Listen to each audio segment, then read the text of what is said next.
Here we see an early bird and night owl in their natural habitats. The early bird rises with the sun, spring out of bed about with energy. As the day goes on, they slowly get more and more exhausted until they're finally crashing around the sunset. Meanwhile, the night owl rises long after the sun, stumbling groggy from their bed. After about 30 minutes or a cup of coffee, they begin to commit to life. But they don't really hit their stride until later in the day, at which point they comfortably coast past sunset, only heading to bed in the early hours of the morning. For many, this is a familiar story, and one that's easy to catch yourself in. But how many people are truly night owls or early birds? And are our natural sleep schedule predetermined at birth, or can we change them? The truth is there's a lot of space between these extremes, and most people are somewhere in the middle. These behaviors are determined by our circadian system, which is anchored by a pair of nerve cell clusters located in the anterior hypothalamus. These nerve cells respond to light exposure coming in through your eyes to track the day-night cycle that dictate your body's internal clock, or circadian rhythm. That steady rhythm helps determine the body's flow of hormones, with the broader circadian system acting like a conductor that keeps your organ functioning in time with one another. And the major part of the performance is the managing the body's transition between being awake and being asleep. Now your circadian system can just decide it's bedtime and knock you out. However, by tracking how much light you typically get and when your waking hours you usually get it, the system can make prediction about when you're likely to This system can make a prediction about when you're likely to need sleep and prepare your bodies accordingly. For example, if you're consistent to go to bed around 10 p.m., your circadian system will start producing sleep-inducing melatonin. For example, if you're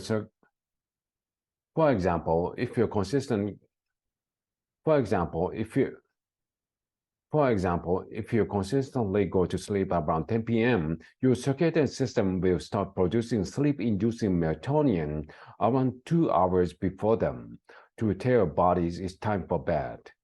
So if this rhythm is molded by a sleeping habit, can we change it? Or can we change it just by sticking to a strict schedule? To a degree, everyone's bodies are unique. So even two people with the same sleep schedule might have a different experiences based on the circadian system hormone curves. For example, where early birds generally flood with cortisol just before waking up, night owls often have their cortisol peak around 30 minutes after getting up. Hormonal differences like these determine how you experience your circadian rhythm, and while these factors can shift with age, you're unlikely to grow out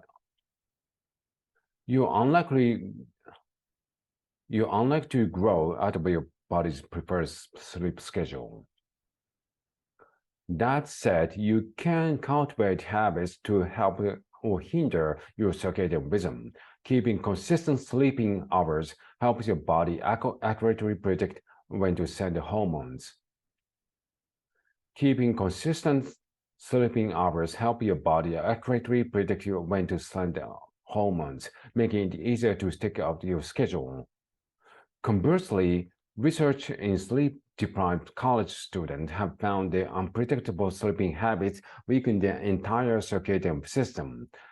Compromised circadian rhythm are less effective at coordinating organ functioning and can incur health risks like metabolic disorder of one of the immune system. But perhaps just as important as sleep hygiene is light hygiene. Getting sufficient contrast between bright daylight and dim nighttime light is essential for synchronizing your circadian rhythm, and nothing establishes this contrast better than sunlight. Even on the overcast days, sunlight is much brighter than standard indoor lighting, so you are typically awake during the day. Try getting out of the So if you're typically awake during the day, try getting outside as soon as possible to teach your body to awake. Try getting outside as soon as possible to teach your body when to be active and alert. It's difficult to maintain a sleep schedule that pushes against your body's preferences. And even if you succeed for months, it only takes one bad night to send your circadian system back to baseline.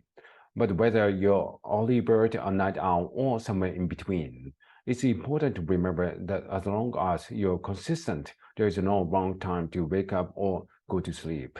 What matters most is getting enough rest. What matters most is getting enough rest for the day ahead. What matters most is getting